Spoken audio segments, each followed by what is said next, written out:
നാം എല്ലാവരും നിരന്തരം ഡെയിലി 5 വക്ത് നിസ്കാരം നിർബന്ധപൂർവം നമ്മുടെ മേൽ ബാധ്യതയായ നിസ്കാരം നിർവഹിക്കുന്നവരാണ്. ആ നിസ്കാരം നിർവഹിച്ചാൽ നമുക്ക് ലഭിക്കുന്നതിന്റെ റിസൾട്ട് എന്താണ്? വിശുദ്ധ ഖുർആൻ പറഞ്ഞു, നിങ്ങൾ നിസ്കാരം നിലനിർത്തണം.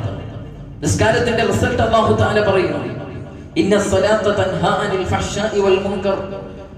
നിങ്ങളുടെ തിന്മകൾ, നീചമായ വൃത്തികൾ, ഇതൊക്കെ ചെയ്യുന്നതിൽ നിന്ന് ആ നിസ്കാരം നിങ്ങൾക്ക് തടയിടുന്നതാണ്. ആ നിസ്കാരം നിങ്ങളെ തടഞ്ഞു നിർത്തും. ഒരു തിന്മ ചെയ്യാൻ പോകുമ്പോൾ നിങ്ങൾ യഥാർത്ഥത്തിൽ നിസ്കരിക്കുന്ന വ്യക്തിയാണ് എങ്കിൽ, ജമാഅത്തിൽ പങ്കെടുക്കുന്ന വ്യക്തിയാണ്, പള്ളിയുമായി ബന്ധപ്പെടുന്നയാളാണെങ്കിൽ, നിങ്ങൾ ആ തിന്മ നിങ്ങൾ വേറെ ആരും നിങ്ങളെ തടയേണ്ടതില്ല. ആ നിസ്കാരം തന്നെ തടയും. ഇത് ഖുർആൻ നമ്മോട് പറയാം. ആ ഒരു റിസൾട്ട് നമുക്ക് ഉണ്ടാവുന്നുണ്ട്. നമ്മൾ ഓരോരുത്തരും ചിന്തിക്കും. ചിലർ പള്ളി കഴിഞ്ഞു പോകുമ്പോൾ വീട്ടിലെത്തുന്നതിന് മുമ്പ് എത്രമാത്രം തിന്മകൾ ചെയ്തിട്ടുണ്ടാവും. പള്ളിയിൽ നിന്ന് ഇറങ്ങിയിട്ട് നേരെ ചെന്ന് ലോട്ടറി ടിക്കറ്റ് എടുക്കാൻ പോകുന്നത്. അപ്പൊ നിസ്കാരം കഴിഞ്ഞിട്ട് അവൻ ചെയ്യുന്നത് നന്മയാണോ തിന്മയാണോ? നിസ്കാരത്തിന്റെ റിസൾട്ട് അവിടെ കിട്ടിയില്ല. നിസ്കാരത്തിന്റെ റിസൾട്ട് അവിടെ ഇല്ല. ചിലപ്പോ പള്ളിയിൽ നിന്ന് ഇറങ്ങിയിട്ട് നേരെ പോകുന്നത് ബാങ്കിലേക്ക് പലിശ എടുക്കാൻ. പലിശ റെഡി ആയിട്ടുണ്ടോ? ഞങ്ങൾ തന്ന ആപ്ലിക്കേഷൻ റെഡി ആയിട്ടുണ്ടോ ചോദിക്കാൻ വേണ്ടിയാണ്. അപ്പൊ നിസ്കാരം തിന്മയെ തടഞ്ഞു വെച്ചില്ല. ചിലര് പള്ളി കഴിഞ്ഞ് നേരെ പോകുന്നത് കൂടിയിരുന്നുകൊണ്ട് ഗീബത്തും നമീമത്തും പറയാൻ, ചിലപ്പോ പ്രശ്നങ്ങൾ ഉണ്ടാക്കാൻ, അല്ലെ, മറ്റുള്ളവനെ പച്ചമാംസം തിന്നതിന് വേണ്ടി. അങ്ങനെയാണ് എങ്കിൽ നമ്മുടെ നിസ്കാരത്തിന് റിസൾട്ട് ഇല്ലേ?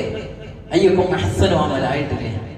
ആ ഇഹ്സാൻ നമുക്ക് ലഭിക്കാത്തത് കൊണ്ടാണ് വിശുദ്ധ ഖുർആൻ പറഞ്ഞ തൻഹാനിൽ ഫഹ്ശാഇ വൽ മുൻകർ അത് നമ്മുടെ ജീവിതത്തിൽ വരാത്തത്. നമ്മൾ നിസ്കരിക്കാത്തത് കൊണ്ടല്ലേ. നിസ്കരിക്കുന്നവരൊന്നും, നിസ്കാരം ഉപേക്ഷിക്കുന്നവരൊന്നും അല്ല, എല്ലാവരും നിസ്കരിക്കുന്നവരാണ്. പക്ഷെ നിസ്കാരം കൊണ്ട് നമുക്ക് കിട്ടേണ്ട ഒരു റിസൾട്ട്, ആ റിസൾട്ട് എന്തുകൊണ്ട് കിട്ടിയില്ല? ആ റിസൾട്ട് കിട്ടാത്തത് ഇഹ്സാൻ ഇല്ലാത്ത നിസ്കാരമായതുകൊണ്ടാണ്. പള്ളിയിൽ നിന്ന് നേരെ ഇറങ്ങിയിട്ട് നമുക്ക് തിന്മയിലേക്കാണ് നമ്മെ വഴി നടത്തുന്നതെങ്കിൽ നമ്മൾ ചിന്തിക്കണം, നമ്മുടെ നിസ്കാരത്തിൽ എന്തൊക്കെയോ പിഴവുകൾ വന്നിട്ടുണ്ട്, എന്തൊക്കെയോ മോശങ്ങൾ വന്നിട്ടുണ്ട്. അതുകൊണ്ട് ഇഹ്സാനോടെ നിർവഹിക്കണം എന്ന ബോധം, അതാണ് ഖുർആൻ പറഞ്ഞത്. നാളെ നിങ്ങളുടെ മുന്നിൽ, അള്ളാഹുവിന്റെ മുന്നിൽ നിങ്ങൾ വരുമ്പോൾ നിങ്ങളിൽ നിന്ന് സ്വീകരിക്കുന്നത് ഇഹ്സാനോടെയുള്ള കർമ്മങ്ങളാണ് എന്നാണ്.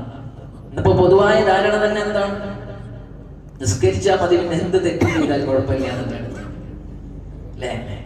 നിസ്കരിച്ചാൽ മതി, പിന്നെ എന്ത് തിന്മ ചെയ്താലും അയാളെ ന്യായീകരിക്കാൻ കുറെ ആളുകൾ ഉണ്ടാവും. അയാൾ നിസ്കരിക്കുന്നുണ്ടല്ലോ. അങ്ങനെയല്ല.